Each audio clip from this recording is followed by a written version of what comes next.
Hola, ¿qué tal? ¿Cómo le va? Tengan ustedes muy, pero muy buenas noches. Bienvenido a una nueva emisión de Estación Buenos Aires. Mire, vamos a ir rapidísimo porque tenemos muchísima información para compartir con ustedes. Podemos hablar de Devido, la detención de Julio Devido y de todo su gabinete. Podemos hablar de la detención de Amado Vudú, el vicepresidente, el ex vicepresidente de la Nación. Podemos hablar de Elías, que fue condenado a 4 años. Podemos hablar de Sala, la detenida en Jujuy. Podemos hablar de tantos personajes del anterior gobierno que estaban y están seriamente involucrados con la corrupción. Pero déjeme decirle que cuando volvamos de ver quién nos auspicia, nos vamos a meter. Realmente sí nos vamos a meter con esta injusticia que hay en el país. Vamos a hablar de un hecho realmente terrible que sucedió en la ciudad de Ringuelec, en La Plata. Vamos a hablar precisamente de lo que pasa en esa ciudad, que por más que la gobernadora Vidal haga lo que haga, la pelea con las mafias y la droga y el delito y la centradera y los arrebatos, me da la impresión que no la está ganando. Como ustedes pudieron apreciar en el plano abierto, Gastón Marangelo, vamos a meternos también con la reforma laboral que trae y conlleva las zozobra en el ámbito laboral. Vamos a hablar de eso y vamos a hablar de muchas cosas más. Pero si al final tengo un ratito de tiempo, voy a hablar del ex titular del PAMI, Carlos Regazzoni, y le voy a contar a ustedes lo que en muchos canales de televisión y muchos periodistas no le cuentan. Lo invitan a Regazzoni a todos los programas que usted puede apreciar políticos, pero realmente no les hacen las preguntas que ojalá nosotros pudiéramos hacerle, porque lo hemos invitado infinidad de veces y no quiso venir. Antes, cuando no era nada, venía a este programa. Ahora que le vamos a ir desentrañando quién es quién en la política argentina, bueno, vamos a ver si se atreve a decir por lo menos o a desmentirlo en otro canal. Hacemos una pausa y cuando regresemos nos metemos con esto y mucho más en Estación Buenos Aires.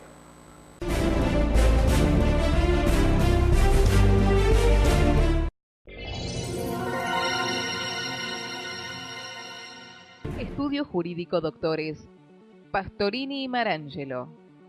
Abogados laboralistas. Asesoramiento y tramitación de juicios de derecho del trabajo individual y colectivo. Visítanos en www.estudiolaboral.net. La Prida 418, piso 2, oficina 5, Lomas de Zamora. Teléfono 4245-5006. Sabemos de lo que hablamos. Defendemos tus derechos. Sindicato de Trabajadores Municipales de Lanús. En defensa de los derechos del trabajador. En Lanús ya instalamos 2000 luces LED en las principales avenidas del distrito para que vivas más seguro. Informate en www.lanús.gov.ar. Lanús Municipio. Cada día un poco mejor.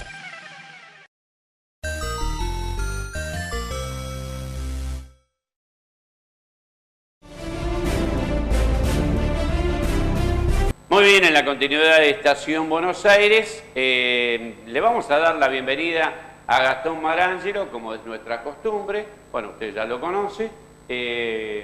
Gastón, buenas noches. Gracias por compartir nuevamente este viernes en Estación con Buenos Aires. Buenas noches, Beto, y gracias por una vez más encontrarnos aquí con toda la audición del programa. Gastón le va a contar a ustedes realmente todo lo que está pasando en esta reforma laboral. ¿Te parece? Pero déjeme decirle que al principio del programa le comentaba de esta inseguridad manifiesta y de la justicia que es injusticia. Ahí usted tiene en imagen a Edgardo Echegaray. Edgardo Echegaray Biel. Esta lacra humana, defecio, descarte humano, es el asesino de Abril Bogado Sena.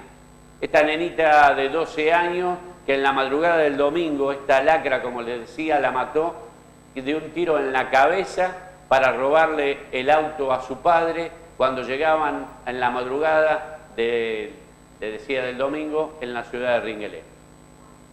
Estaba libre desde el 2015, pero tenía que haber salido el 2018. ¿Qué pasó? ¿Realmente qué pasó? Otra lacra social, esta vez de la justicia, el juez Nicolás Villafañe lo dejó en libertad. Este juez, que tenía pedido de juicio político por... desde el 2012 Villafañe tiene pedido de juicio político por una denuncia presentada por los legistas Mario Cosentino y Guido Lorenzino por haber dejado en libertad, escúchenme bien, a Diego Perotti. Este tipo, esta lacra también, asesinó a toda una familia, incluso a una bebita, a una nena de 3 años, componente de una familia. Bueno, esto es de la ciudad de Hobson, también, muy cerquita de La Plata. Ahora bien, a los que debían tratar el juicio político, a esos legisladores que desde el 2012 a la fecha no hicieron absolutamente nada con el juicio político.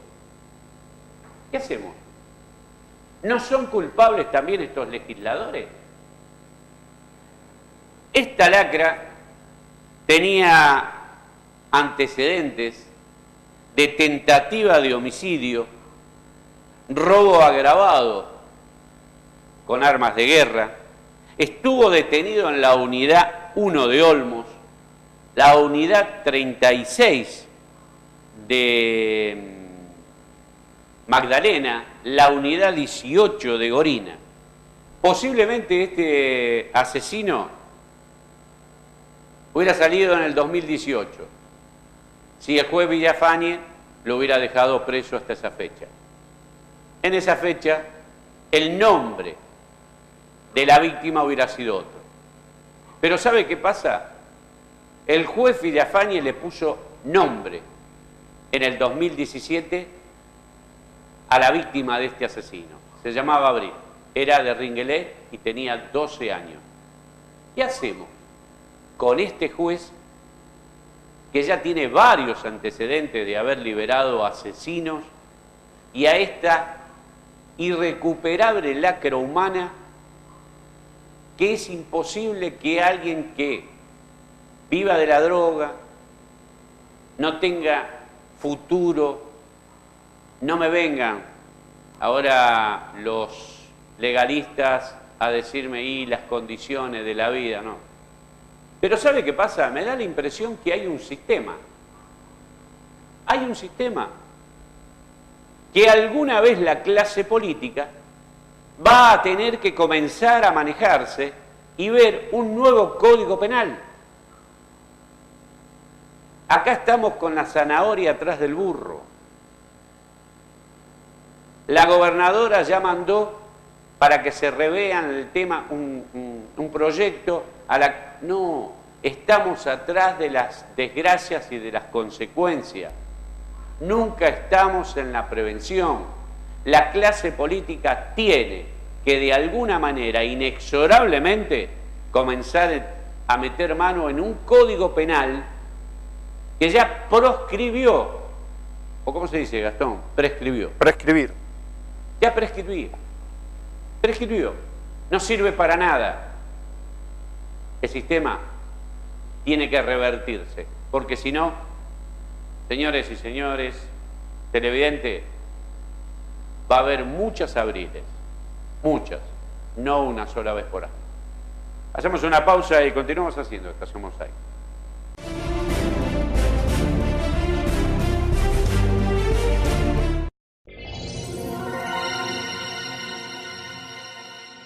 Estamos poniendo en valor las escuelas del municipio. Comenzamos la remodelación de 35 establecimientos educativos para que nuestros chicos aprendan en un ambiente más confortable y seguro. Lanús Municipio, cada día un poco mejor. Estudio Jurídico Doctora Mabel Amarillo, sucesiones, divorcios, accidentes, despido, trabajo en negro mal registrado, accidentes y enfermedades laborales. Estudio Jurídico Doctora Mabel Amarillo, Joaquín B. González, 2835, Departamento 3, en Lanús Oeste. Para comunicarse con la doctora Mabel Amarillo, mabelamarillo@hotmail.com.ar o al 4-241-3458 o 4-249-2218.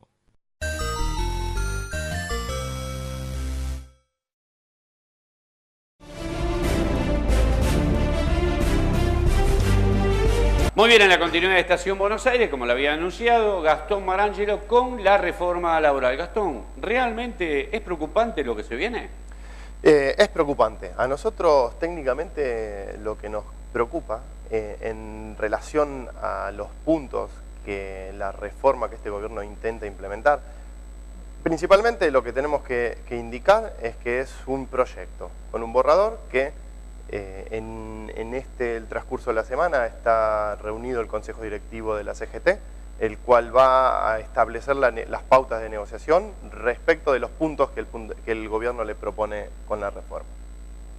Esta reforma técnicamente, sin temor a equivocarnos, nos muestra una flexibilización de las condiciones del contrato de trabajo para todos los trabajadores, reduce en gran parte todos los derechos que fueron garantizados en un largo tiempo de batalla, y principalmente el interrogante que se nos plantea en el primer título de la reforma, que es la reducción de los aportes patronales a la seguridad social. Las contribuciones. Normalmente las contribuciones sociales, exactamente eso. Son fondos que manejan las arcas de los organismos de la seguridad social, que nos plantea un interrogante clave.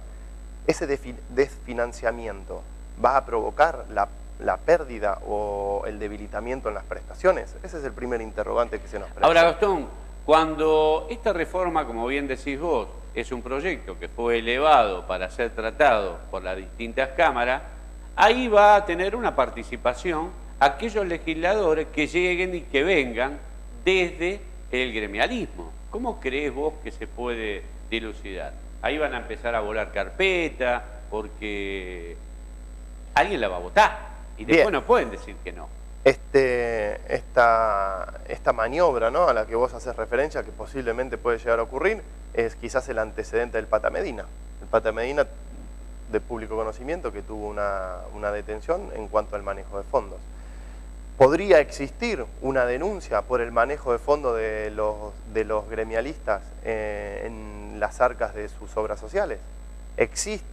Nos preguntamos, ¿existen deficiencias en ese manejo de fondos? ¿Podría llegar a tener consecuencias los titulares de las organizaciones gremiales? En esa coyuntura y en ese plano de discusión, lamentablemente los trabajadores no encuentran en la cúpula el nivel potencial e independiente de negociación. Esa es una clara situación en la que hay que atender si es que existieran diferentes manejos en las obras sociales que podría llegar a tener fraudulento movimiento. Hay un ítem que es cambio y formas y modalidades. Esto es un punto controversial que yo creo que van a debatir mucho este punto, ¿no? Porque habla un poco del espíritu de las conquistas adquirida por el movimiento obrero.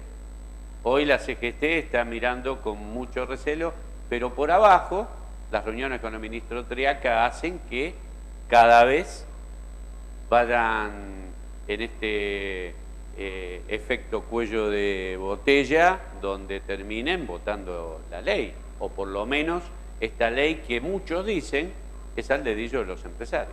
Exactamente, sí. Como decís vos, la ley recoge en términos normativos todas las demandas que venían planteando el sector empresariado.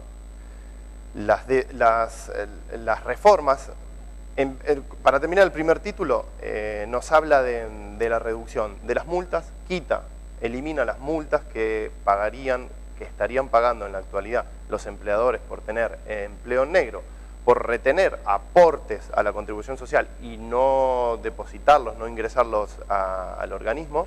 Eso es, perdóname, una digresión. Eso es cuando se le permite al empresario hacer un blanqueo del personal y no le cobran las multas que le tendrían que haber cobrado en su momento. Técnicamente es eso, o sea, es la posibilidad que tiene el empleador de blanquear, ¿sí? E ingresar en los organismos las cuotas sociales que haya retenido y que no, o que y que blanquee trabajadores que estuvieron en negro durante los primeros 180 días de implementación de la supuesta ley que podría llegar a aprobarse.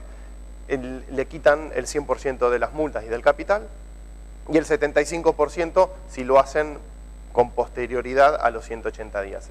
Y ahí nos surge nuevamente el interrogante. ¿Cómo hace el gobierno para generar un financiamiento ante este desfinanciamiento, esta pérdida de ingresos en los organismos? Bueno, lo que se supone y lo que está en tela de juicio y lo que se está avanzando es la reforma de la modificación de la ley de movilidad jubilatoria. No tendría la posibilidad de los haberes jubilatorios de tener ajustes, y por otro lado existiría una modificación en las condiciones de otorgar las condiciones jubilatorias, que ya es vox populi, que alcanzaría un incremento en los aportes, en los años de aporte y en la edad jubilatoria. O sea, el trabajador alcanzaría el beneficio jubilatorio mucho más avanzada a su edad. Eso le permitiría a los organismos de la Seguridad Social no afrontar haberes jubilatorios en el corto y mediano plazo. De esa manera buscarían persuadir este desfinanciamiento que se provoca. Lo que decías en cuanto a las condiciones particulares y cómo me preguntabas cómo los organismos gremiales podrían llegar a afrontar esta negociación. Como te decía, el Consejo está reunido y trascendió que el sector de Moyano es el que se levantaría de la mesa de negociación, porque hay una modificación puntual que es el artículo 30, que es la solidaridad que las empresas a través de las cedentes, ¿sí?, y de los subcontratistas perderían todo tipo de responsabilidad, o sea, se los correría de todo tipo de responsabilidad y quedarían las cedentes y las contratistas y no la empresa principal. Excluye a muchas actividades como la seguridad, la limpieza y otras que enumera la ley, este proyecto, y puntualmente al servicio de transporte, desde la planta de producción hasta el lugar de comercialización. Por ejemplo, para que sea más gráfico, la empresa Coca-Cola no tendría más responsabilidad en esa transición desde su planta hasta los puntos de venta, que hoy es una solidaridad que los trabajadores encuentran protección. Permitime decirte, algunos ítems. Bueno, hablabas de un blanqueo de 1 millón de trabajadores sin penalidades, indemnización y despido, 1 año para iniciar juicios laborales, contribuciones patronales, se bajarían las contribuciones, nueva categoría de trabajadores independientes, cambio de formas y modalidades, lo que yo te hablaba, el banco de hora. El banco de hora es, a ver si yo lo interpreto así, el banco de hora se habla de que las horas extras no se pagarían más, la gente que trabaja más horas se le compensaría con días, un cúmulo de días. Ahora, la gente trabaja porque necesita plata. Al no contribuir esto, bueno, contrato parcial de tiempo parcial, no más suma remunerativa. Estos son algunos de los ítems que abarca la reforma laboral. A ver, Beto, nos daría largo y tendido. Creo que podríamos lo vamos a ir haciendo. Creo que podríamos ir ocupando varios programas desmenuzando temas importantes y también en cuanto a la negociación que se nos va presentando en los términos legislativos. Circunstancialmente, la ley, como dijimos inicialmente, esta reforma, que es un borrador en la actualidad, recoge los requerimientos de la parte empresaria y reduce al máximo y flexibiliza las condiciones laborales. Lo que vos decías de las horas extras, cambia el espíritu de la ley. Inicialmente cambia el espíritu de la ley y agrega un párrafo que dice de colaboración. Y esto es el espíritu que permitiría, esto que vos decís, la gente va a trabajar por dinero. Bueno, en este caso, la jornada laboral se extiende diariamente a 10 días.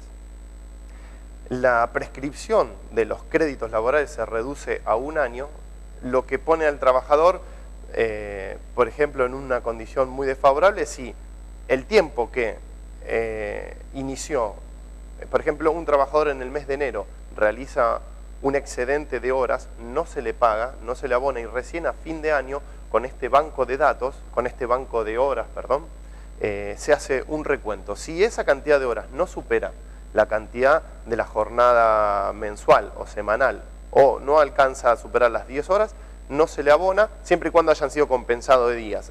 Esto es una práctica que no es del derecho privado, sino que es una práctica común del empleo público.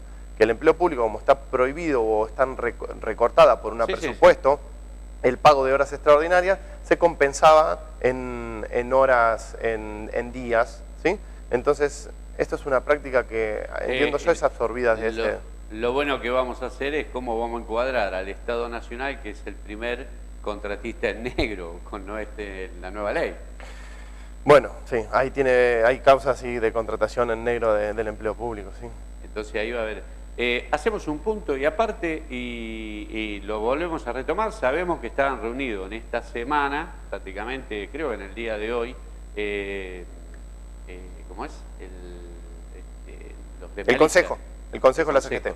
Así que cuando tengamos ya una resolución de ver lo que va sucediendo, porque déjeme decirle, nosotros estamos grabando y posiblemente las distintas reuniones que se vayan sucediendo, nosotros no la tenemos a último momento, pero sí después vamos, y sería bueno que cuando tengamos los resultantes de esas reuniones, hablarlo con protagonistas, sindicalistas, porque yo creo que es el debate que se viene. Ahora, en lo que respecta al tema jubilatorio, hay una cantidad de abuelos que están sumidos en la desesperación, en ver que otra vez vuelven a meterse con ellos, y no para bien, sino para restringirle horas, una angustia realmente que no tendrían que pasar. Déjame un dato de color, que cada uno le pondrá el color que quiera. El asesor de Triaca se ofendió cuando uno de los gremialistas le indicó que la ley se aparentaba con redacciones de la época militar. Pero lamentablemente hay un artículo, que es uno de los más cuestionados, que recupera la redacción idéntica del año 1976 y que tiene que ver con la renunciabilidad de los derechos. Hoy se reducen la posibilidad de renunciar derechos del trabajador y lamentablemente es la misma redacción del año 1976. Si no quieren que se emparente la ley con ese año y con esa época crítica, no permitamos que se establezcan las normativas que en ese momento se impusieron. Gracias, Gastón. Me quedan 3 minutos. Vamos a ver si puedo meter esta información en 3 minutos. El ex titular del PAMI, Carlos Regazzoni, ahora concejal electo por Cambiemos en Almirante Brown, realmente está muy enojado con nosotros.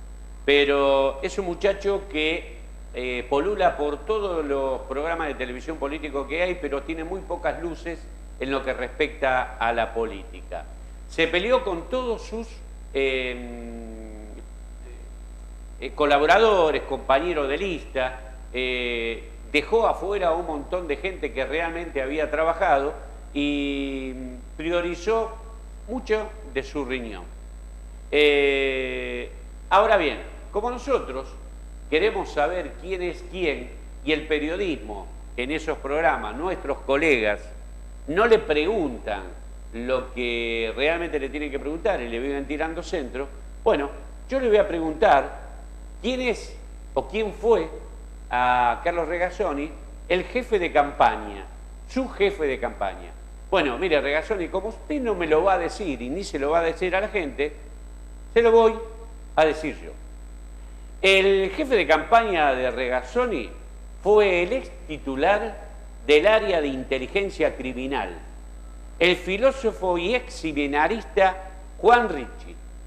Hoy, en el área de ayuda social de la delegación 10ª del PAMI, cuando fue relevado del cargo, Bertoldi, otro nefasto personaje del riñón de Regazzoni, y ahora la delegación 10ª está a cargo del doctor Emiliano Ursese, que asumió en estos días nada más, pero Ricci, este topo que quedó insertado en el PAMI, la delegación 10ª, que abarca prácticamente 8 distritos muy importantes de la tercera sección electoral de la zona sur del Gran Buenos Aires, estaba vinculado al general César Milani, jefe del Estado Mayor Conjunto y ex responsable del área de inteligencia del Ejército,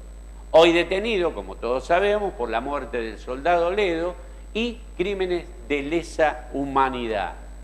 Bueno, ¿saben quién estaba ahí manejando el servicio de inteligencia?